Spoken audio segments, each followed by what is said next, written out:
Egg Hunts, Gaper Day, and USASA Nationals highlight a jam-packed weekend in the high country. Phil Lindeman, Krystal, 93 News.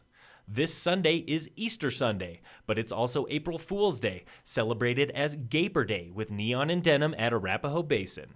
A Basin moved its annual Easter egg hunt to Saturday morning so the two don't collide. Hunts begin at 10:30 a.m. with eggs on Molly Hogan Bunny Slope and more than 5,000 eggs on Wrangler. The Breckenridge Recreation Center is holding an underwater egg hunt tomorrow. Things get started at 11:30, and the outlets at Silverthorne have free photos with the Easter Bunny from 11 to 2 at the Nike store. On Easter Sunday, Frisco shuts down Main Street from Madison to 2nd Avenue for an egg hunt with 5,000 eggs. The hunt begins at 11 a.m. for children up to ages 8.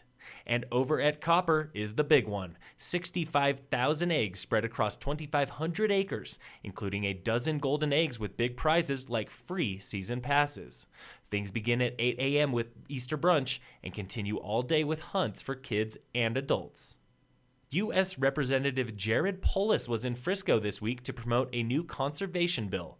It's called the Continental Divide Recreation, Wilderness, and Camp Hale Legacy Act, and it aims to permanently protect areas like the 10-mile range through wilderness and other designations. Mountain bikes are not allowed in wilderness areas, but Polis's proposal calls for exceptions.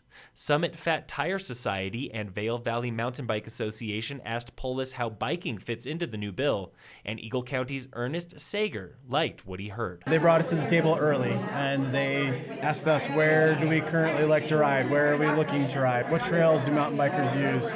And we believe that is the correct way to kind of form these wilderness acts and areas. The next step for the bill is winning bipartisan support, including Republican Senator Cory Gardner.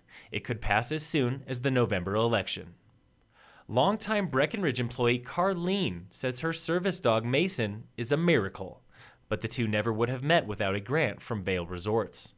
Carlene has worked at Breck for 30 years, but now suffers from severe rheumatoid arthritis, and that's where Mason comes in. Service dogs cost $10,000 to $15,000, and Carlene says she never would have been able to afford Mason if it weren't for a grant through the Epic Promise Foundation. She applied after learning her insurance would not cover the dog, and was relieved when Vail Resorts approved her request. Mason now helps Carlene turn on lights, close doors, pick up dropped objects, and even pay for things when he hands her credit card to cashiers. Vail's Epic Promise Foundation awarded $140,000 to Colorado employees last year.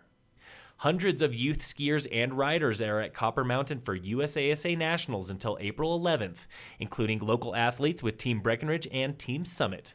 Chris Hawks of Team Breck on why Nationals is a big deal for his 7 athletes. All the best kids show up from different regions, and we see who the best guys are out there in the country. Team Summit is sending 30 snowboarders.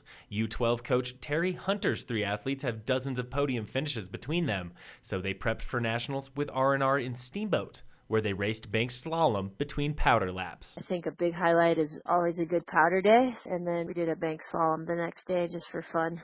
They killed it. Competition at Nationals begins tomorrow and continues for 2 weeks with slopestyle, halfpipe, border cross, and skier cross.